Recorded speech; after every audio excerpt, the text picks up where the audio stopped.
क्या आप जानते हैं कि इलेक्शन कमीशन ऑफ इंडिया ने एक नया नियम जारी किया है। अगर आपकी एज 18 साल हो चुकी है या फिर 18 साल पूरे होने में कुछ महीने बाकी हैं, तब भी आप अपना वोटर आईडी कार्ड बनवाने के लिए अप्लाई कर सकते हो। अभी फिलहाल कुछ राज्यों में एसआईआर की प्रक्रिया चल रही है और ऐसे में कुछ लोगों को यह भी लगता है कि एक नए वोटर आईडी कार्ड को बनवाना काफ़ी मुश्किल होगा, लेकिन ऐसा बिल्कुल भी नहीं है।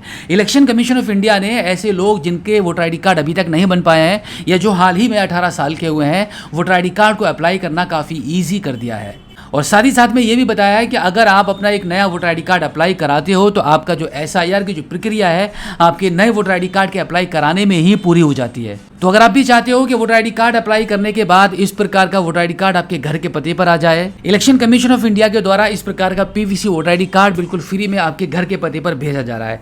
मेरे परिवार में जितने भी ऐसे लोग थे जिनका वोटर आईडी कार्ड अभी तक नहीं बना था या हाल ही में जिनकी एज 18 साल की हुई थी, उन सभी के मैंने वोटर आईडी कार्ड अप्लाई कर दिए। उनके वोटर आईडी कार्ड लगभग 10 से 15 दिन के अंदर मेरे घर पर भी आ गए। तो आप भी बिल्कुल इसी तरीके से अप्लाई कर सकते हो। आज की इस वीडियो में एक नए वोटर आईडी कार्ड को अप्लाई करने का कंप्लीट लेटेस्ट प्रोसेस मैं आपको बता रहा हूं, लाइव अप्लाई करके दिखाऊंगा। ऐसे आप भी करोगे तो आपका भी वोटर आईडी कार्ड बन जाएगा। इसके लिए आपको क्या करना है, आपको अपने मोबाइल फोन के गूगल पर टाइप करना है वोटर्स ECI और फिर आपको voters.eci.gov.in ये वेबसाइट आपको मिलेगी। इस पर आप क्लिक कर दीजिए और फिर आपके मोबाइल फोन की स्क्रीन पर कुछ इस प्रकार से नागरिक सेवा पोर्टल यानी कि सिटीजन सर्विस पोर्टल ओपन हो जाएगा, जहां पर आपको सबसे पहला काम करना है साइन अप का। साइन अप वाले बटन पर क्लिक करोगे, यहां पर आपको अपना मोबाइल नंबर एंटर करना है और फिर ये जो कैप्चा कोड आपको दिख रहा है, इस कैप्चा कोड को यहां पे आप एंटर करोगे एंड देन कंटिन्यू कर दोगे। कंटिन्यू करने के बाद अब यहां पर आपको अपना फर्स्ट नेम एंटर करना है and then last name enter करना है और फिर आप सेंड ओटीपी वाले ऑप्शन पर आप क्लिक करोगे। अब इसके बाद आपके मोबाइल नंबर पर एक ओटीपी जाएगा, उस ओटीपी को लेकर आप यहां पे एंटर कर दोगे एंड देन वेरीफाई करेंगे। इतना करने के बाद यहां पर आपका अकाउंट बन जाएगा। अकाउंट बनने के बाद अब यहां पर आपको लॉगिन वाले बटन पर क्लिक करना है।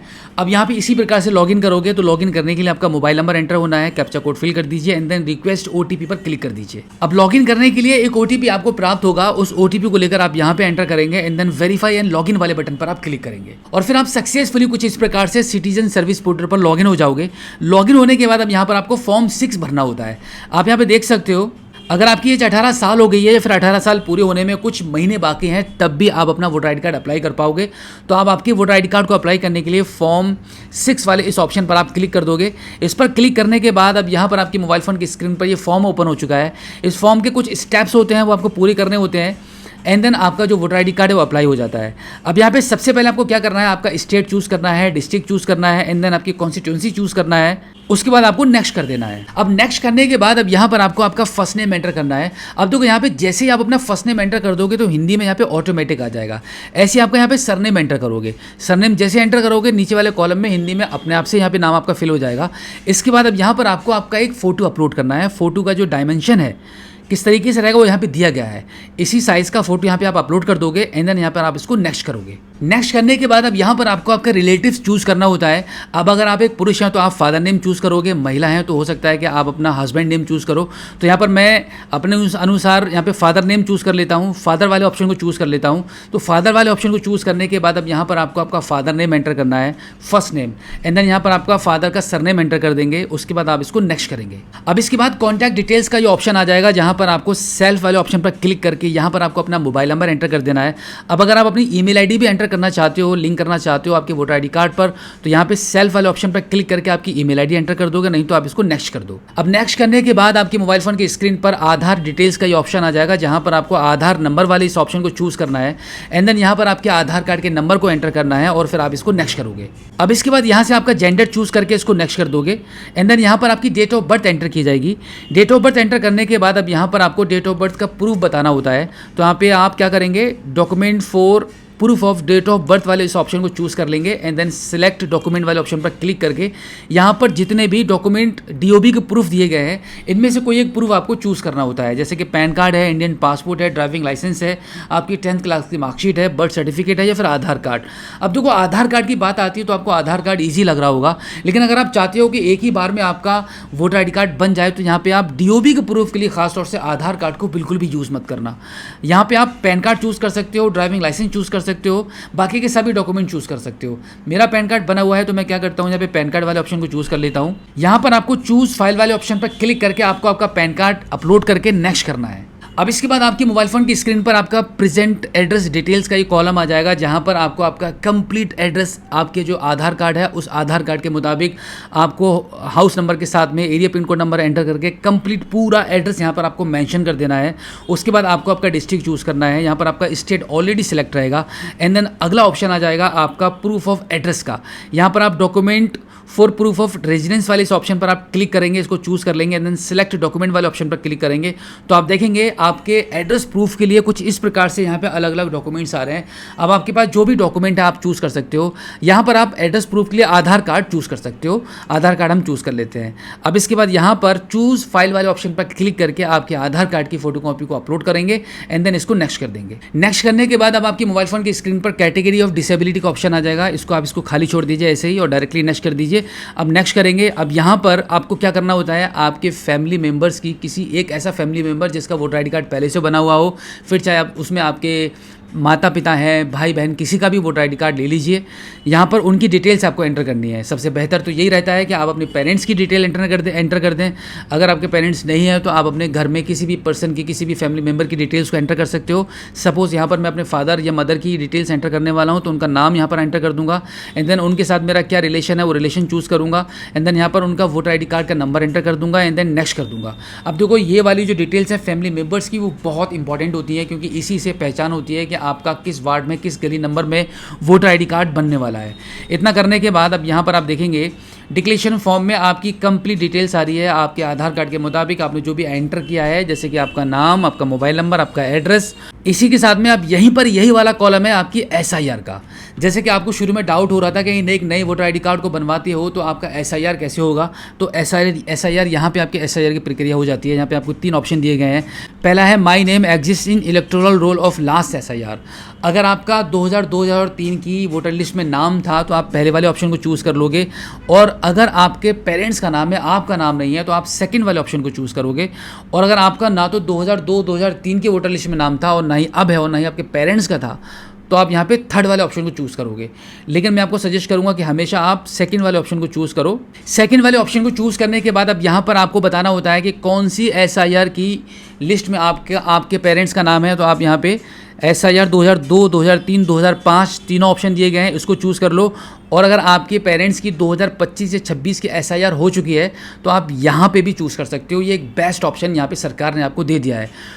तो देखो 2025 में भी काफ़ी स्टेट्स में SIR का काम कंप्लीट हो चुका है। अगर आपके स्टेट में पहले से SIR का काम पूरा हो चुका है तो आपके लिए बहुत आसान है। आप यहाँ पे 2025-26 को चूज़ कर लो और उसके बाद यहाँ से आप अपना स्टेट चूज़ करोगे। स्टेट हम चूज़ कर लेते हैं।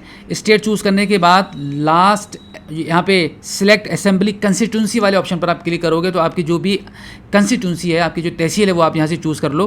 तहसील चूज़ करने के बाद अब यहाँ पर आपको अगला ऑप्शन मिलता है select polling station number and name. तो इस पर आप क्लिक कर लोगे तो अब आपका जो भी गांव है, जो भी आपकी पोलिंग स्टेशन है, उसको आप यहाँ से चूज़ कर लीजिए। उसके बाद यहाँ पे लास्ट SIR के मुताबिक जो भी पार्ट नंबर, सीरियल नंबर है, वो आप एंटर करेंगे। एंड देन इसके बाद रिलेशनशिप वाले ऑप्शन पर क्लिक करके आपको अपना रिलेशन बताना होता है। उसके बाद आप इसको सर्च कर देंगे। सर्च वाले ऑप्शन पर क्लिक करने के बाद आप देखेंगे कुछ इस प्रकार से आपके पेरेंट्स की डिटेल्स यहाँ पे निकल कर आ जाएंगी।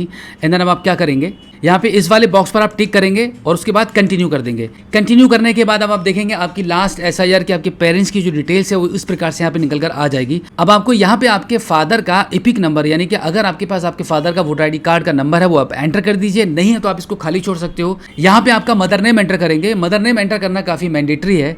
एंड देन यहाँ पर आपका मदर्स एपिक नंबर, यानी कि आपके मदर का अगर वोटर आईडी कार्ड आपके पास है तो एंटर कर सकते हो, नहीं तो खाली छोड़ दो। उसके बाद यहाँ पर आपका स्पाउस नेम, यानी कि हस्बैंड या वाइफ का नाम एंटर करेंगे। एंड देन उनका वोटर आईडी कार्ड का नंबर एंटर करेंगे। यहाँ पर भी ऑप्शन दिया गया है, अगर है वोटर आईडी कार्ड तो एंटर कर दो, नहीं तो खाली छोड़ दो। एंड देन इसको नेक्स्ट कर दो।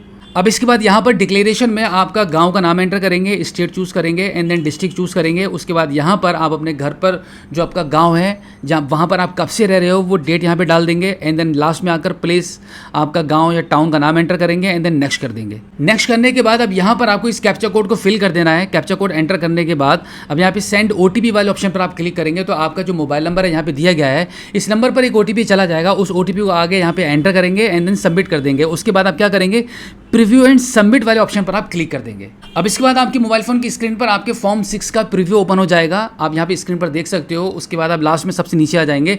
अगर आपको लगता है कि आपके फॉर्म में कोई कमी रह गई है तो कीप एडिटिंग वाला ऑप्शन मिल रहा है, इस पर आप क्लिक करके इसको दोबारा से सुधार भी सकते हो, नहीं तो आप ई साइन एंड सबमिट वाले ऑप्शन पर क्लिक कर दोगे। अब इसके बाद आपका ई साइन कंप्लीट करने के लिए एक नए पेज पर आप आ चुके हैं। यहाँ पर आपका आधार कार्ड का नंबर एंटर करेंगे, गेट ओटीपी वाले ऑप्शन पर आप क्लिक कर देंगे। आधार कार्ड के नंबर पर एक ओटीपी जाएगा, उस ओटीपी को यहाँ पे आप एंटर करेंगे and then terms and condition की बॉक्स पर टिक करके इसको सबमिट करेंगे। और फिर आप सबमिट करने के बाद आप देखेंगे आपके फॉर्म की यहाँ पे प्रोसेसिंग स्टार्ट हो जाएगी। प्रोसेसिंग कुछ ही सेकंड चलती है। उसके बाद आप देखेंगे आपके मोबाइल फोन की स्क्रीन पर आपका जो प्रोसेस है वो कंप्लीट हो चुका है।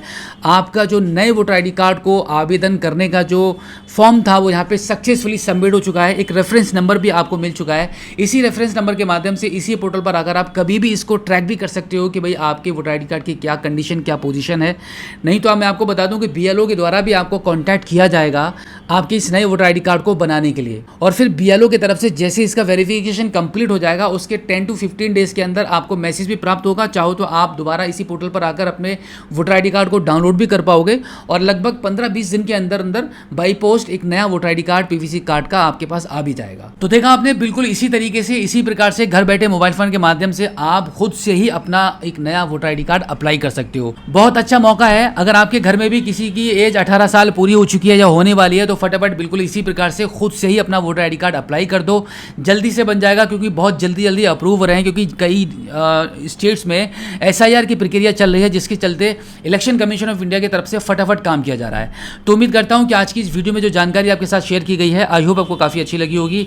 इसी के साथ आपसे रिक्वेस्ट है कि इस वीडियो को देखने के बाद अपने तक मत रखना, अपने दोस्तों में शेयर जरूर कर देना। बहुत ही काम की जानकारी आपके साथ शेयर की है नए वोटर आईडी कार्ड को बनाने के रिगार्डिंग। तो इसीलिए इस वीडियो को अपने तक मत रखना, अपने दोस्तों में, रिलेशनशिप में सबके साथ शेयर कर दो। और अगर आपने अभी तक हमें फॉलो या सब्सक्राइब नहीं किया है तो जल्दी से कर लो, क्योंकि ऐसी ही काम की वीडियोस हमारे पेज पर, चैनल पर आती रहती हैं।